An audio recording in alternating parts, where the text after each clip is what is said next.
کہتے ہیں کہ حضرت عمر فاروق کا دور تھا اور حضرت عمر فاروق کے دور میں ایک شخص جو تھا، دو لڑکے اس کو پکڑ کے لے کر آئے اور کہنے لگے کہ اس شخص نے ہمارے والد صاحب کو قتل کیا ہے۔ عمر فاروق نے پوچھا کہ کیا یہ بات سچ ہے؟ اس نے کہا ہاں، یہ سچ ہے، میں نے تو بظاہر قتل تو نہیں کیا، ہاں البتہ جو ہے قدرتی ہو گیا، ارادتاً میں قتل کے حق میں نہیں تھا۔ تو عمر فاروق نے پوچھا کہ وہ کیسے؟ تو کہنے لگے کہ میں ایک مسافر تھا اور میں جا رہا تھا اپنے سفر پہ، تو میں جا رہا تھا، مسافر تھے میرے ساتھ، تو ایک گھنی چھاؤں والی مجھے جگہ نظر آئی۔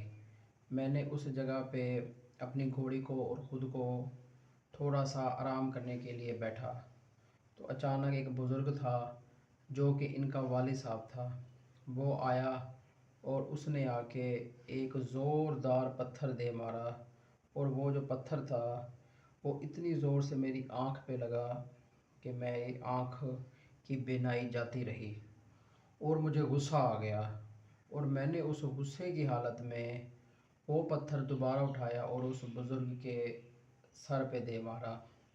غصے میں مجھے پتہ نہیں لگا، جیسے ہی وہ پتھر لگا تو وہ بزرگ جو تھا وہ اس دنیا فانی سے کوچ کر گیا، اور وہ ان کے والد صاحب تھے، تو اس وجہ سے مجھ سے قتل ہو گیا اور یہ مجھے پکڑ کے تمہارے پاس لے آئے ہیں۔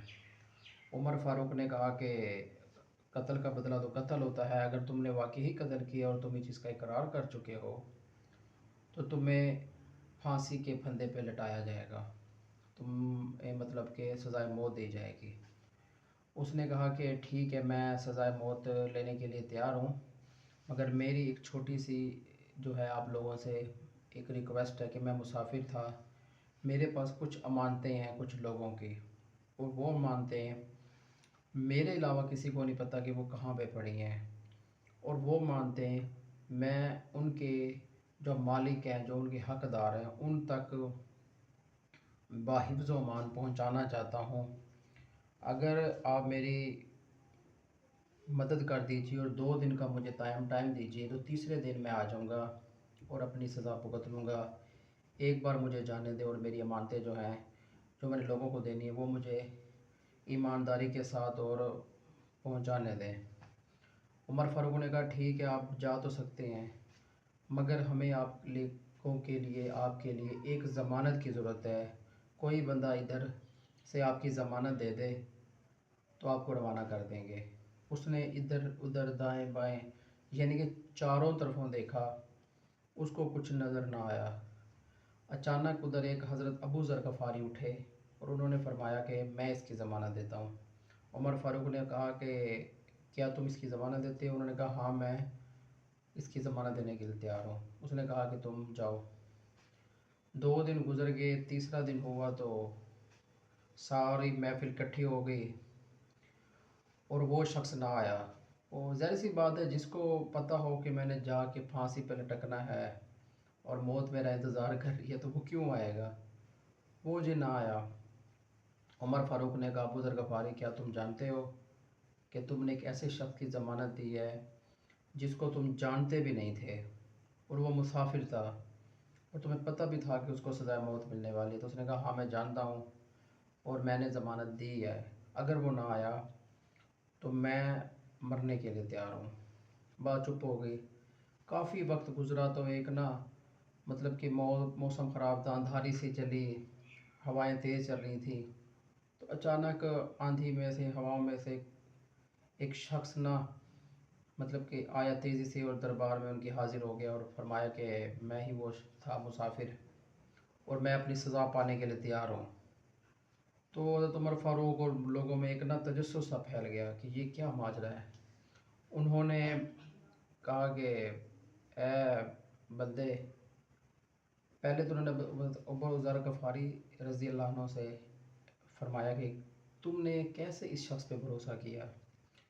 تو ابو ذر غفاری نے کہا کہ میں نے اس طرح بھروسہ کیا کہ اس نے چاروں طرف دیکھا، میں دیکھ رہا تھا، اور اس کو کوئی شخص ضمانت اس کی نہیں دے رہا تھا۔ میرے دل میں خیال آیا کہ کہیں ہمارے حضور پاک صلی اللہ علیہ وسلم نے سوال کر دیا کہ یہ میرے جگہ پہ، میرے علاقے میں، میرے جو تھا دور میں آیا اور میری خلاف حکومت اور میری صحابی لوگوں کے پاس گیا تو کسی نے بھی اس کا ساتھ نہ دیا۔ تو میرے حضور کے جگہ پہ کھڑا ہو کے اگر کوئی بندے کو مدد نہیں ملتی تو یہ میرے لیے عجیب سی بات تھی۔ تو میں نے کہا نہیں، حضور پاک یہ در پر آیا ہے، یہ خالی نہیں جانا چاہیے۔ تو میں نے ضمانت دے دی کہ یہ نہ سمجھے کہ یہ حضور پاک کہ میں جو تھا وہ گیا ادھر اور مجھے کسی نے میرا ساتھ نہ دیا۔ تو مجھے اگر حضور کی خاطر مرنا بھی پڑ جاتا تو میں مر جاتا، مگر اس کو حضور کے در سے خالی نہ جانے دیتا۔ اچھا، پھر اس مسافر سے پوچھا بھی تو کیوں آ گیا؟ اس نے کہا کہ اگر میں نہ آتا تو قیامت تک دنیا میں کوئی شخص بھی کسی اجنبی کی ضمانت کبھی نہ دیتا۔ تو میں نے اپنے جو تھا اللہ کا دین اس کو ثابت رکھنے کے لیے اور اپنی حضور کی جو تھا اخلاق اور اس کی سنت اس پہ عمل کرتے ہوئے میں پیش ہو گیا ہوں کہ قیامت تک لوگ یہ نہ کہیں کہ اجنبی لوگوں کی بھی ضمانت دی جانی چاہیے۔ میں نے اس کی ایک مثال قائم کر دی ہے۔ تو حضرت عمر نے کہا کہ ٹھیک ہے، اس کو پھانسی پہ لٹکا دیا جائے۔ تو وہ جو بچے تھے نا، بچے جن کے بعد وہ قتل کیا گیا تھا، ارادتاً نہیں، غلطی سے ہو گیا تھا، وہ کھڑے ہو گئے۔ انہوں نے کہا کہ اگر کائنات میں اتنے دو بڑے کام، اتنی دو بڑی عظیم ہستیاں ہیں اور اتنا بڑا یہ کام کرنے جا رہے ہیں اور انہوں نے کر دیا ہے، تو ہم بھی اتنے بے حس نہیں ہیں کہ ہم بھی جو ہے ان کو لٹکنے دیں۔ ہم نے بھی اپنی ایک عدل و انصاف کے بعد اپنی جو ہے محبت اور رحمت حضور پاک صلی اللہ علیہ وسلم کی خدمت کو دیکھتے ہوئے اور ان کے ارشادات پر عمل کرتے ہوئے ہم بھی اپنے باپ کا قتل اس کو معاف کرتے ہیں، ہم بھی رحم کرتے ہیں۔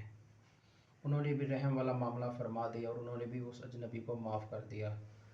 تو لوگوں نے ہمارے حضور پاک صلی اللہ علیہ وسلم کی نسبت سے وہ چیز جو حضور پاک صلی اللہ علیہ وسلم کو پسند انکار فرمایا، وہ تو ایک دور کی بات ہے نا۔ جس چیز پر دیکھیں، اگر آپ صلی اللہ علیہ وآلہ وسلم کے ماتھے پہ، پیشانی پہ اگر بل بھی آ جاتا ہے نا تو لوگ اس چیز سے پیچھے ہٹ جاتے، خواہ اس میں اس کا کتنا ہی نقصان کیوں نہ ہوتا، منع تو دور کی بات ہے۔ تو بڑے لوگوں نے حضور پاک صلی اللہ علیہ وسلم کی قربانیاں دیں اور ان کے مقام ہم نہ سوچ سکتے ہیں اور نہ ہی کبھی ہم اس کو سمجھ سکتے ہیں کہ ان کے کیا مقامات تھے اور انہوں نے کیا کیا حضور پاک صلی اللہ علیہ وسلم پہ قربانیاں دیں۔ تو اللہ تعالی ہمیں بھی ان کے جو تھا نسبت سے ہمارے جو ہے بگڑے کام بنائے۔ تو اگر آپ کو ویڈیو پسند آئی ہو تو ویڈیو کو لائک کر دینا، چینل کو سبسکرائب کر دینا۔ انشاءاللہ تعالی نیکسٹ ویڈیو آپ کے لیے اچھی ہوگی اور موٹیویشنل بھی ہوگی، اور اس میں تھوڑا سا ہمیں دین کی راہ پر چلنے کے لیے اور نالج حضور پاک صلی اللہ علیہ وسلم کے دور میں، صحابہ میں، اور ہمیں مقصد کے آنے کا مقصد اور ہمیں کیا کرنا چاہیے ایز اے مسلمان ہونے کے ناطے، وہ انشاءاللہ آپ کو نیکسٹ ویڈیو میں ایسا ایسا بتائیں گے۔ باقی اللہ تعالیٰ آپ کو اور مجھ کو عمل کرنے کی توفیق عطا فرمائے۔ ملتے ہیں نیکسٹ ویڈیو میں، تب تک دعاؤں میں یاد رکھیے گا اپنا اور اپنے پیاروں کا خیال رکھیے گا۔ اللہ حافظ۔